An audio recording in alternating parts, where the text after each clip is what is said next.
that was it. That was the season finale for Game of Thrones season 1, Fire and Blood, which is the Targaryen house words. So, for a season finale, how'd you feel about that, Tyler? How do I feel about the finale as a whole? Yeah. I thought it was a pretty good finale. There were points where it didn't really feel like it was an actual finale. I feel like there was, but I mean, I like that where we're heading into season 2. I thought it was an overall pretty good episode. We got some interesting story threads that they're going to continue. You know, stuff with Arya, Jon up at the wall. Obviously, Daenerys has her dragons now, which is also fun. I'm really curious to see where the rest of this stuff goes. I guess into season 2 and 4 forward after that. All right, and Alyssa? Yeah, I agree that it didn't really feel like a season finale other than the dragons at the end, which I guess was cool. But the rest of it was more, it was like episode 9 was the finale, and this was just kind of like everybody's reactions to the big, not really cliffhanger, but the big event at the end of episode 9. So it was okay. It had its moments. Definitely the dragons were good, and Khal Drogo finally dying was good. All right, so we start off the episode actually literally right where we left off the last episode. Bloody sword and all. Sansa fainting and Arya being escorted away by this Northman who is trying to just disguise her as a boy to get her away from Cersei and the Lannisters. Arya basically is brought into this little group that are being taken up to the wall. But when she gets there, Fat Boy bullies her right off the bat, and she threatens to kill him. Oh, that seems to be the MO now. If you bully Arya, I will just stab you.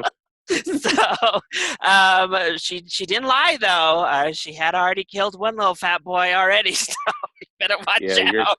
She was like, "You're next," basically. You're next, boy. Shut your mouth. And then we saw Gendry, who we had met once earlier in the season. He was Robert's oldest bastard, who was sent also off to the Night's Watch. So, how did you feel about Arya's storyline, where it's kind of headed, and all of that fun jazz that happened with her, Alyssa? I thought it was pretty good. I like seeing her have a bigger role in the series. So it'll be interesting kind of what goes on here, if this is going to be like a Mulan situation where people figure it out or not. And if she makes it all the way up to the wall, and then obviously she's going to run into her brother. I think this is going to be kind of a catalyst for her to finally like really start coming into her own. She's probably going to be training more, and like I said, it's going to be. I'm foreseeing some Mulan-esque plot threads and storylines going on with this, and I'm hoping that her being out on the road means that she's going to find her wolf again. I imagine they're going to reunite while they're like out traveling. It all started with that cutting of the hair, right? We were like, oh, Mulan. Exactly. Yep. Always, right? I guess. All right, Tyler. Yeah, I also thought it was a pretty good part of the episode, the stuff with Arya. I think she's been one of the more entertaining characters, even with her limited screen time. So hopefully this change of scenery will give her more screen time in the future. I mean, as Alyssa said, I do think it's going to definitely lead to them reuniting, if you will, Arya and Jon up at the wall. I'm sure that'll be some interesting shenanigans, because they're going to have to roll with the fact that Arya is a boy, and they're going to have to, like, I guess, kind of finagle their way around that, when they get there, if she gets there, I guess. But it would be cool to see her go off and take on some White Walkers as well with the rest of the Night Watch. So, I mean, that could be kind of fun. So once she gets some training, which, I mean, that's kind of like what the majority of they do up there is just train and watch stuff. So they don't Watch really have in the night. they don't have very many other activities up there. So she should be able to hone her skills some more up there. Then with the actual capital, we didn't see all that much after the opening, but we did see Joffrey just spiraling into complete terribleness. Evil. He takes Sansa out to show her father's head on a spike, as well as Septim Mordain, who we had hoped survived somehow. Sansa had a moment of defiance, a little bit moment of anger, clarity. First, told Joffrey that maybe her brother Robb will bring her his head. That got her slapped. Somebody else. Yes, by somebody else. Didn't even do his own slapping. Yeah. And then she kind of got the idea to at least maybe jump herself. I'm not sure. But at the very least, she was heading toward Joffrey to push him off of the ledge when the Hound grabbed her before she could do so. In the long run, if she wanted to live, maybe was looking out for her because as soon as she did that, I mean, obviously it would have been on and popping in that capital. But then with Cersei, we saw her sleeping with her cousin, Lancel. Tyler pointed out the wine boy, the one who gave and gave and gave Robert all of that wine that ultimately led to Robert fighting the boar and dying. So clearly the incest twin has been messing around with this wine boy for a while, and this was the plan to kill Robert. A bunch of incest going on. Cersei's just keeping it all in the family.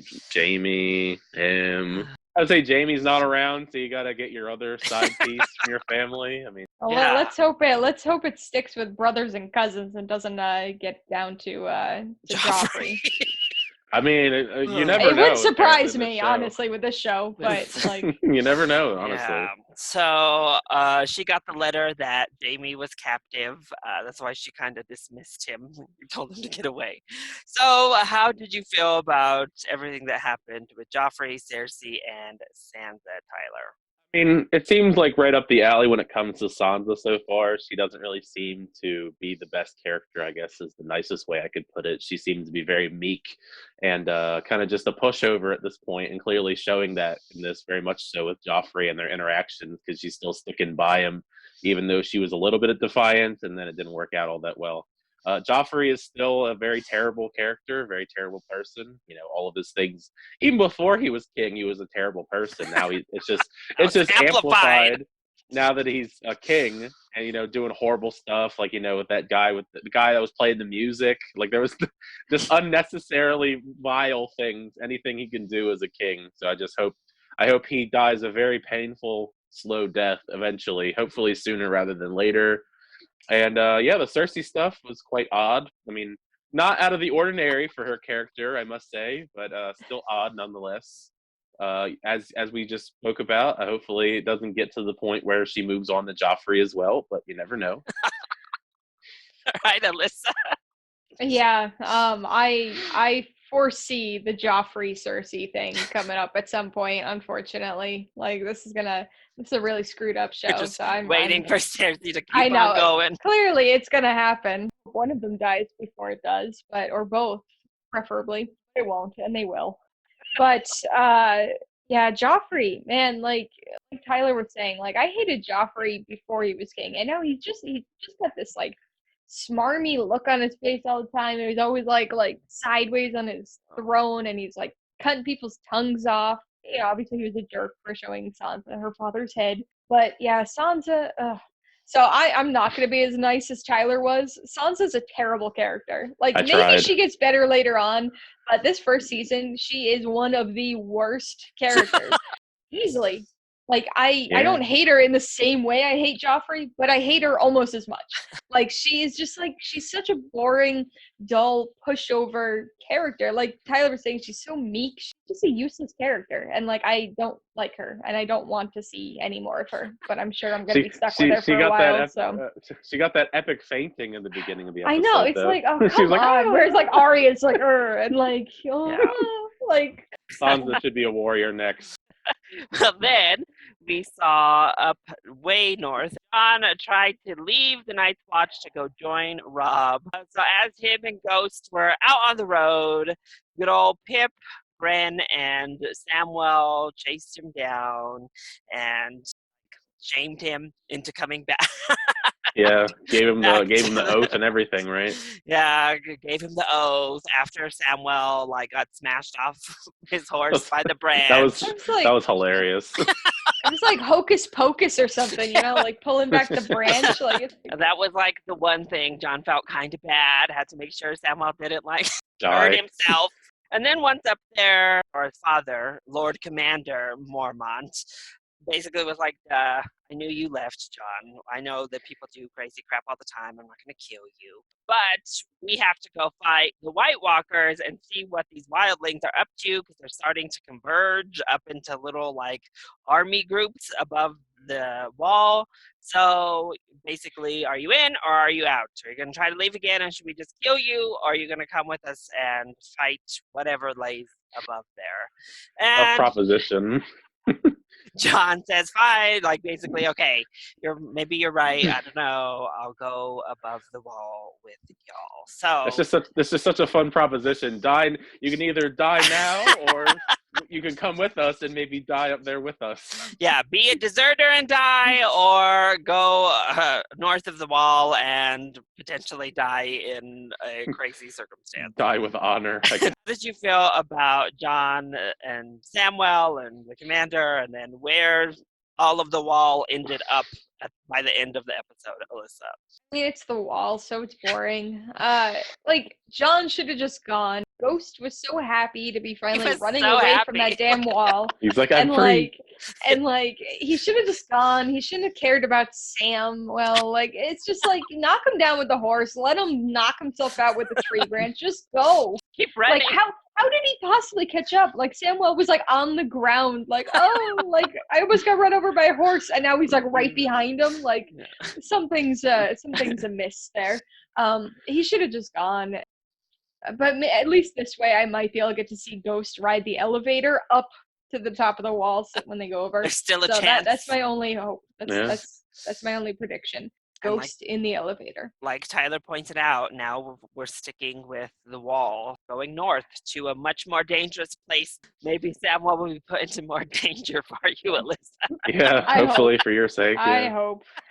All right, Tyler, how did you feel about the whole situation up there?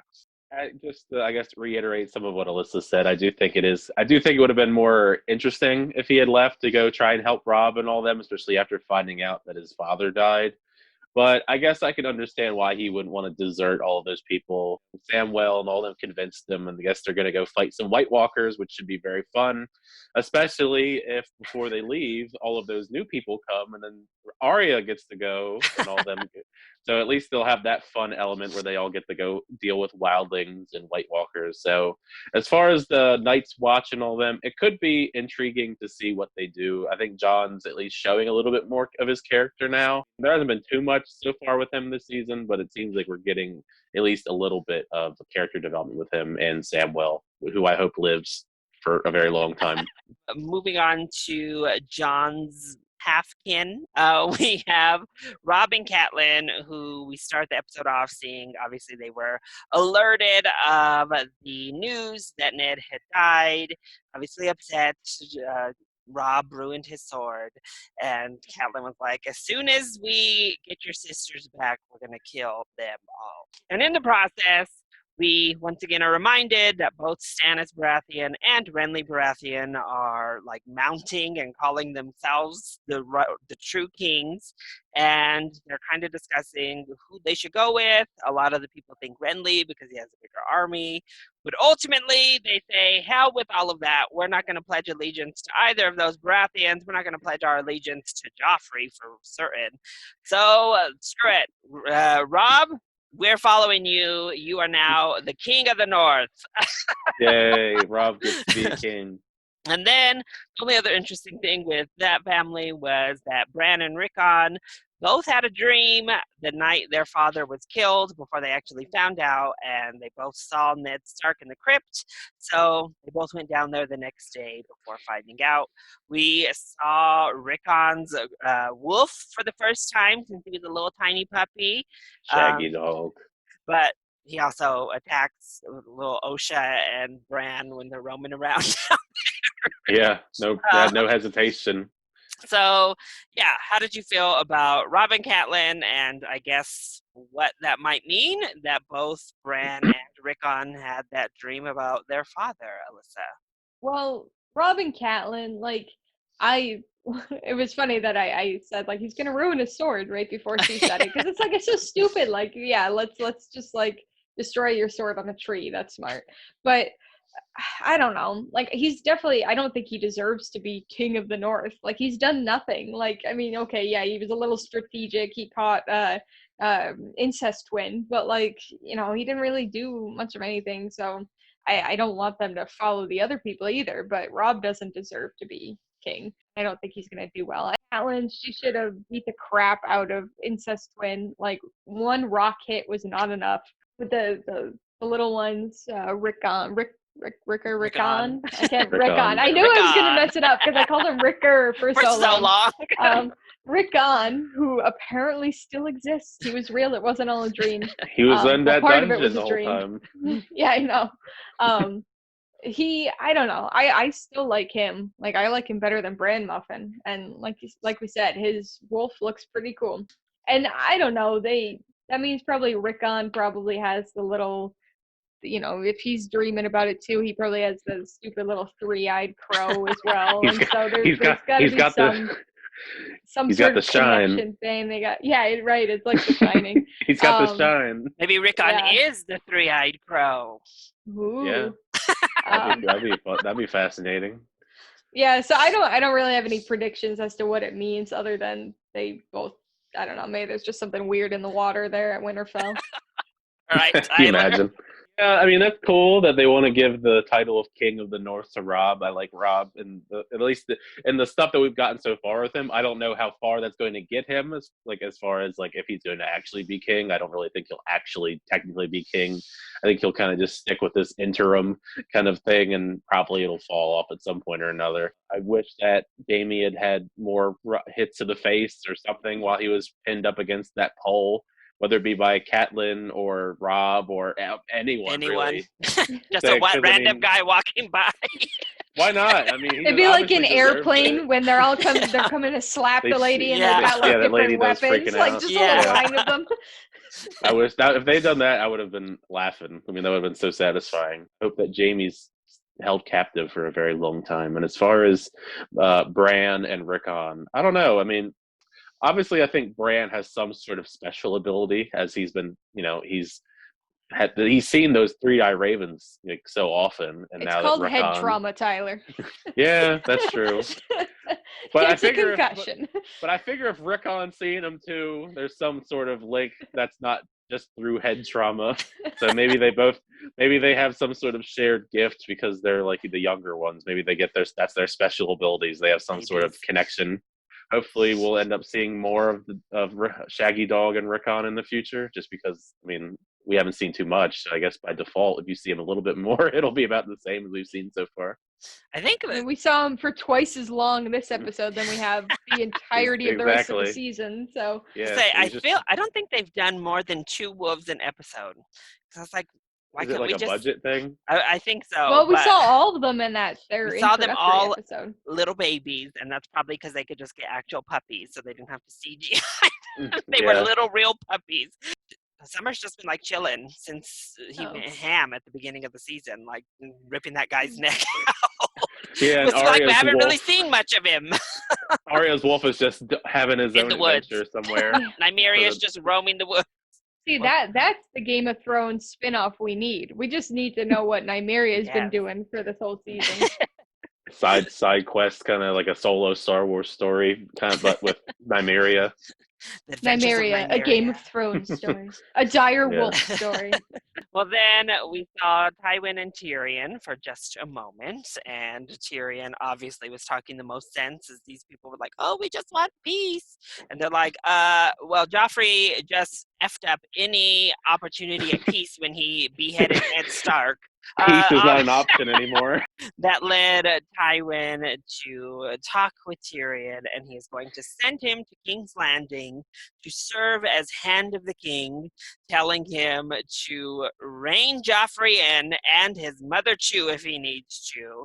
And Tywin is going to take refuge. He's sending the Mountain, which is Sir Clegane, to set fire to the Riverlands. He probably could do it. I mean, knowing what we've seen from the Mountain so far, I think he could do it. Tywin sending Clegane to do more damage right before he leaves him, tells him, "Oh, and by the way, don't you bring that whore with you to King's Landing either." Tyrion tell Shay, and Shay doesn't like it. And so Tyrion kind of bends and is like, you know what? Actually, come. F my father. Come with me to King's Landing. A strong relationship. So Shay is on her way with Tyrion to King's Landing so that he can hopefully, maybe, rein Joffrey and Cersei in. We'll see. But Alyssa, how did you feel about Tywin and Tyrion? I don't trust Tywin, so I think something's up there. I mean, I think Tyrion could potentially like successfully do the job, or maybe not rein the little asshole in, but like he could at least like get in there and talk and do stuff. But I don't know. I think something's up. I think it's some sort of trap or some sort of way to maybe get rid of Tyrion, or an attempt to get rid of him. His I battle don't think plan it'll didn't work. but Tyrion didn't die on the right, battlefield, so yeah. Disappointing. So I think that's the deal there. But I think it's gonna obviously cause even more issues when Shay shows up in the court. Yeah. And I don't know. I like her though, so I'd like to see kind of what becomes of that. Hopefully she you were at isn't least like glad that she is certified coming along. right. She'll Yeah. be around. I mean, it's nice to see that she's alive. That was like a question at the end of last episode. It's like everybody got taken out. I'm like, shit, we haven't seen Shay. I hope she's okay and not just like dead on the field somewhere. If we find her dead body this episode, that would have been terrible. And then obviously, yeah, they're planning to go take back Jaime any way they can. But also, once again, we heard from them, they now have to prepare for battles on all sides. So they have to think about taking back Jaime while also thinking about how do we defend against these two random Baratheon brothers who are getting armies together to come take down Joffrey. Claire, how'd you feel about their situation? I mean, if Joffrey wasn't such a jerk, they wouldn't have to deal with a lot of this drama. Because I mean, Joffrey He clearly wasn't an doesn't idiot. understand. I was like, clearly Joffrey doesn't know all the drama he just caused because he's off in his own world. But Well, he's like 10 years old. He just so, wants to like, kill.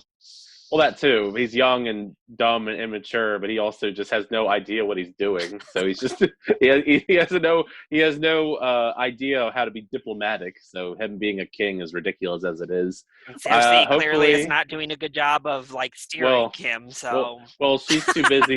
Well, she's too busy hooking up with everyone else in the family. all of her other relatives. To worry about what Joffrey's doing. But hopefully Tyrion can go in and slap him around a little bit, because that's what I'm hoping for. Hopefully Yeah. Tyrion is the hand of the king. He'll go slap him around a little bit. We need some more replays of episode 2. Exactly. That's what I'm hoping for. I hope he gets there, just slaps them right in the face, at least attempting to rein them all in. I don't think he'll be very successful, but I have faith that Tyrion at least will make it entertaining, whatever he ends up doing, to probably just chastise Joffrey the whole time. How'd y'all feel about Mr. Pycelle being one, getting his a whore, and then his fake limp. Pulling a Yoda from Attack of the Clones. He needs to Hopping go. around, fighting, jumping, and then as soon as other people are around, he's like Willy Wonka in the beginning. Like he's gonna fall down and then he does the flip with the whore in there. Like it's like what? I mean, is there really any punishment for that though? Like, is there a reason why he's acting old and decrepit? Is there like a punishment if he like what's the reason? I mean, it's basically so people underestimate him. Okay. They think of him as some old, frail, senile man. I guess that's one tactic. I guess. Yeah. You just imagine that was a gross scene though. But like, from the back, I seriously thought that was Sansa, and I'm like, are you kidding me? Like, what the hell? That would have been quite that she would had the same exact hair. Our final story is the one that we ended up with. So we go across the narrow sea for Daenerys, who awakens to being told that her baby died in childbirth. Now, some people do believe that that is an accurate description of this dragon dying baby. Other people believe, so it's up for debate, that Miri Mazdor was just kind of saying that she was talking about this rotted baby and giving a pretty gross description of the child. Yeah, it was. I mean, we didn't see it dead, so we don't really know. I guess it's ambiguous. So But they lead her out to call Drogo, who is alive, but a vegetable, who is sitting outside. And when Daenerys takes Miri Mazador to the side, Miss Mazador basically says, like, oh, this is life. That's his life. He's alive, like I told you. Yes, I guess you saved me, but by the point you had gotten to me, all of this stuff had already happened. So screw it all. Then we get to the end with her after Daenerys has decided that, well, you know what, this is not alive, so I'm just going to kill Khal Drogo, and she suffocates him. And at the end, we get the funeral pyre, where Daenerys ropes up Miri Mazador to the pyre as well and burns her alive. Puts the little dragon eggs in the fire with Khal Drogo, and Jorah is like mortified because he does not know that Daenerys can withstand fire. So she's like, I'm good. Move to the side, bruh. I'm going in. And so she goes into the fire herself and awakens with baby dragons who hatched in the flames. This convinces the remaining Dothraki that are there, who are freaked out by magic, to be like, oh shit, okay, we'll bow to you. You'll be our call. That's cool. And we end the episode with Dany and her baby dragons. So Tyler, how did you feel about all that stuff that happened with Dany this episode? I thought it was a really good episode for her. I mean, I like Daenerys like a little, but I mean, as a whole, I think she's becoming a much better character as the episodes have gone on. Now she's kind of literally like her own character. She doesn't have to really rely on Khal Drogo whatsoever, especially since she killed him, basically. All of the men in her life, including her son, her husband, her abusive brother, gone. As I mean, so she's finally has all of, I guess, the figurative chains, or she's free from the figurative chains of all of the men around her. She's going to be her own character. She's going to lead whoever's left. She has dragons, which is also great. A little disappointed that Khal Drogo died, just because I'm a little biased because I like Jason Momoa. I didn't think he was an overall amazing character or anything, but I just figured he would survive a little bit longer. You were so hopeful, right up to the moment she put that pillow over his face. You were so hopeful. I know. Tyler. I figured. He'll be a vegetable for 7 seasons. You never know. I figured maybe he'd at least make it to season 2. Like they could just drag him around as this vegetable. I mean, I don't know. I mean, he's Jason Momoa. He can do anything. Glad to see the witch burn. Good on that. That's what she gets for everything. So at least saving his life. She well, not really though. Just should have pushed her off the cliff though. I think it would have been fun. I think it would have been more effective to just throw her off that cliff they were on to begin with instead of burning her to death. But I mean, beggars can't be choosers, I suppose. Alyssa, how did you feel about that whole thing?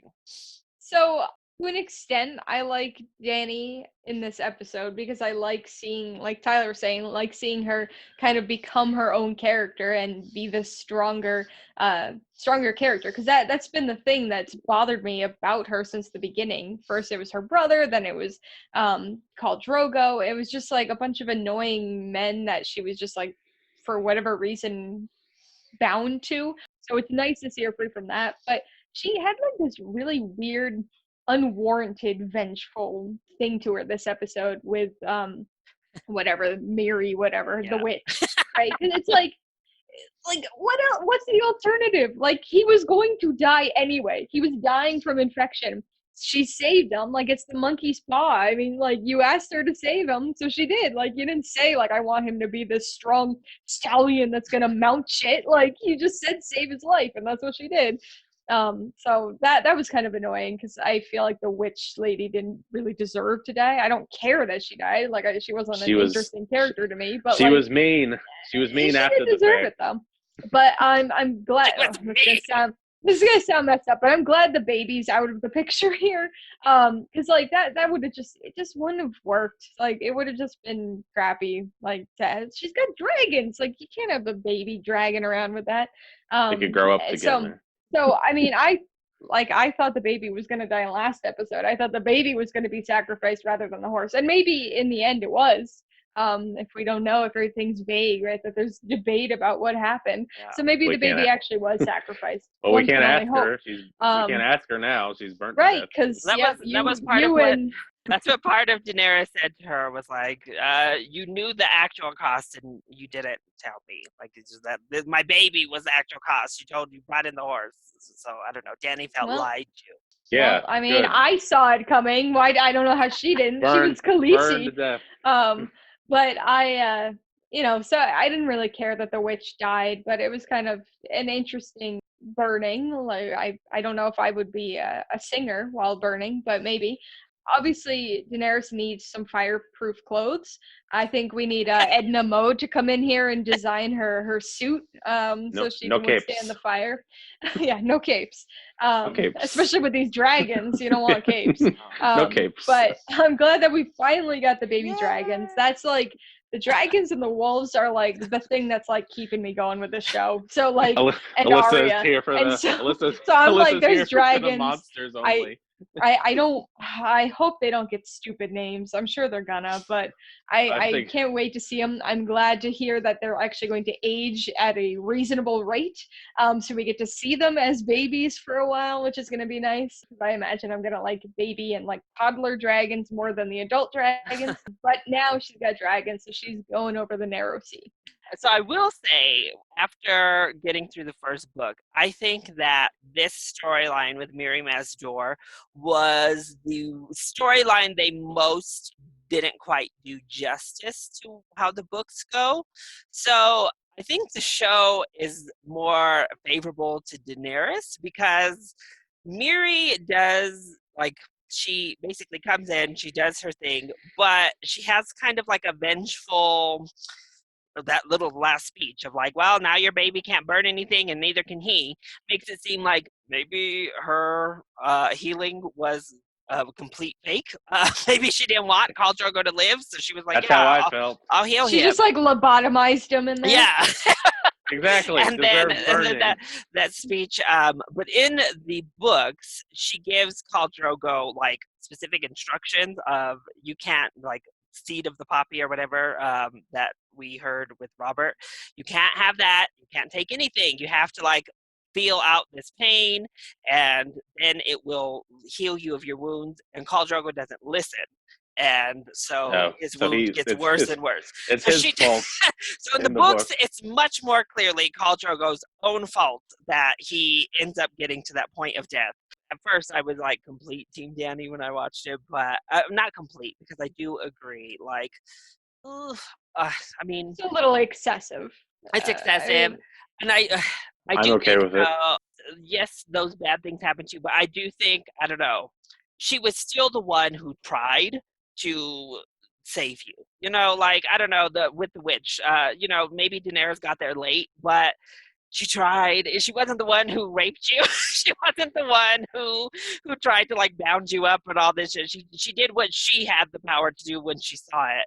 And then right, Khal Drogo and Daenerys both lived through this craziness. So like I feel like that's a win in the witches. Like so I was very conflicted, but at the same time, I do think whatever. She had a good run. I think that's an interesting moral conundrum there that ends Daenerys' first season arc. We'll go ahead and just do this episode tops and bottoms because next week, in lieu of an actual reaction, we're going to be coming back and giving a ranking of pretty much all of the prominent-ish characters that appeared in season 1. So it doesn't have to be a ranking of like your tops and bottoms. Who were they for episode 10 alone, Alyssa? Oh man. Top, I don't really know. Like there wasn't anybody that I was like, oh, they're great. Like Arya I liked, but she didn't really have a ton to do in this episode. So like she's always gonna be up at the top for me. And she was cool, but like I don't know. I gotta think for a second on top. But bottom, definitely Joffrey. Joffrey. Joffrey, number like, 1 horrible. bottom, horrible. Number 1 bottom, Joffrey. Number 2 bottom, Sansa. She's an idiot. Sam, I don't like him. What did he do? What did he do in this episode? Except get hit by a brought branch. John back. Yeah, I know. That part was redeeming almost. Wait, what did he really do? That was like, I hate him. He's close there. Both the incest twins. Like, the creepy old guy. What's his name again? Oh, Pycelle. Pycelle. Oh, him. So I guess top. Yeah, Arya. Tyrion, he didn't really do much, but he was okay. Shay, I like her. Yeah. Oh, dragons go top. Dragon! The baby Yeah. dragons are my number 1 through 3. I don't know which one I There you like go. better. What about you, Tyler? Who are your tops and bottoms for this episode? For this episode, I mean, that's tough. For my bottom, I mean, I'll just do the bottom first because that's easy. Joffrey is still number one. It's going to be tough to ever top him, I feel like, I mean, to be honest. As long as he's alive, we can assume Joffrey's going to be in that number one. Yeah, I remember when Joffrey, Viserys, or whatever, Yeah. Daenerys' brother was up Viserys. there as well. Yeah. Well, yeah, I think by far he's probably worse than Viserys overall as a character so far this season. He got there. He overtook him by the Barely, but yeah, Joffrey's number one for me. Sansa will be up there as well. I'll throw the witch that got burnt in there as well. So, she had to go and ruin everything. Kill the witch. Yeah, that's how I felt anyway. Pycelle's up there as well. If we're going by just this episode alone. Best characters, I mean, I always think that Tyrion's great and Arya's great. We got some development from Jon, but I wouldn't put him in my top. And I guess Daenerys would probably be in my top 3 because she's actually experiencing quite some growth. I mean, she killed the witch. She killed the witch. She killed the witch. She killed Khal Drogo. She did. I know. Got 2 kills under her belt this episode. Yeah. So I mean, she's her own character now, leading an army and everything. So it should be fun to see what she does from now on. I will say too, Khal Drogo's wound is less stupid in the book too. Like the people, like in one of the villages he's pillaging, like shoots him with an arrow through the shoulder, or so it's not just him like pushing his arm, like it's just tough man. It's not just a blade. It's not just a blade wound. Like a cut, like just like you don't know. It seemed like a wound cut in the show. So I will say the whole situation with Khal Drogo's death was better in the book. That was the one glaring. This is better in the book situation. I still think they could have at least tried to bring him along for a little bit. So we'll just do general predictions for season 2. So based off where they're leaving off, where they're headed, do you have any just open predictions, Alyssa? So I'll start with the one I like, Arya. I think she's gonna get the wolf back, Nymeria. I think she's gonna reunite with her. I don't know. I don't think she's gonna go all the way to the wall. I think either it's gonna be a Mulan situation and she gets like outed, or she is going to like sneak off. Once Nymeria comes, she's gonna like go off and like do her dance training on her own, or like try to go to Winterfell or something, or go back and try and kill Joffrey, which is probably gonna be the case eventually.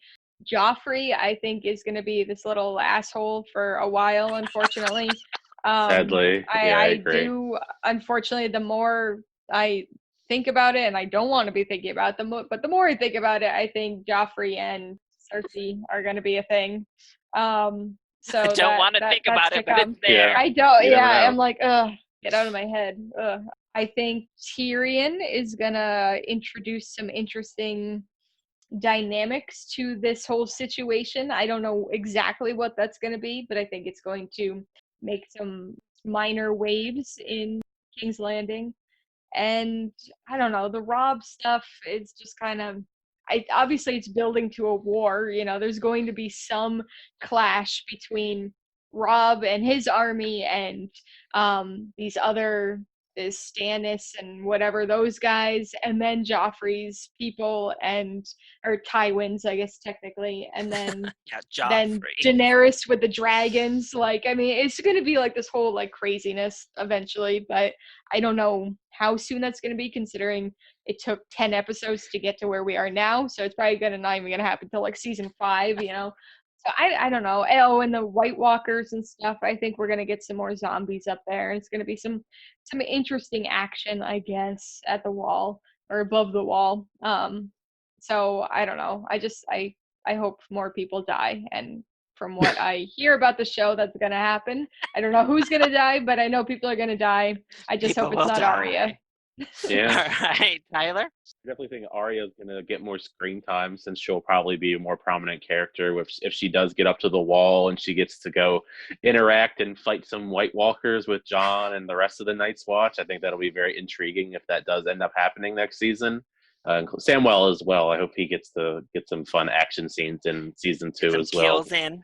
Yeah, I think that'd be really entertaining to actually see him get in on the action. Will make him a better character. Definitely see Joffrey sticking around for a while too. I agree with Alyssa on that. I Do you think both he's think gonna. he's gonna live through season 2?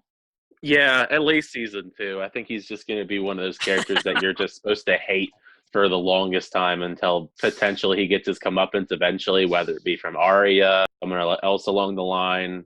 Tyrion going into that situation, I think he's going to bring some entertainment in the sense that he's going to probably like boss around or make fun of Joffrey just because that seems to be his kind of attitude, especially towards Joffrey so far. I mean, we haven't seen them interact too much so far in the series, but their interactions weren't clearly Tyrion wasn't too fond of him, slapping him around and all that jazz. As far as everyone else, I definitely see Robb and his army having a battle with Tywin and all the other armies as well. I think that's going to make for a very intriguing battle.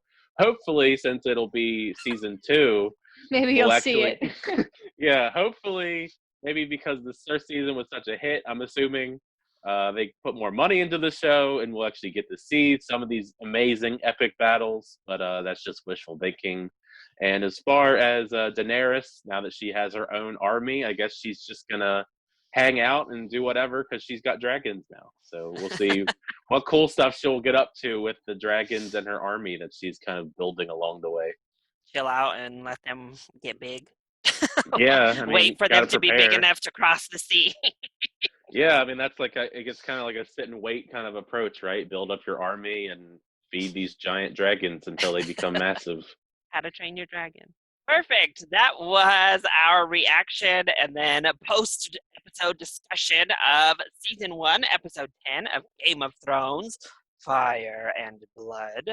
I hope you enjoyed it. If you did, go ahead, click like down below and subscribe to the channel so you are always up to date on our latest reactions and our between the seasons rankings. And I would love for my co-host to let you know where you can go ahead, follow and subscribe to them as well. Alyssa? Yeah, you can find me on YouTube, Twitter, Facebook, Instagram at Mainly Movies. And Tyler? You can find me on here at Tyler Calvert, my name, and then on Twitter and Instagram at It's Tyler Calvert.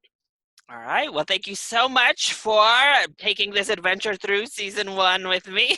Woohoo! 1 season down, 7 more to go. Woo! Right? And thank you all for coming on this adventure with us as well. I love you all so much for your continued support. Thank you for watching, and I'll see you next time. Bye.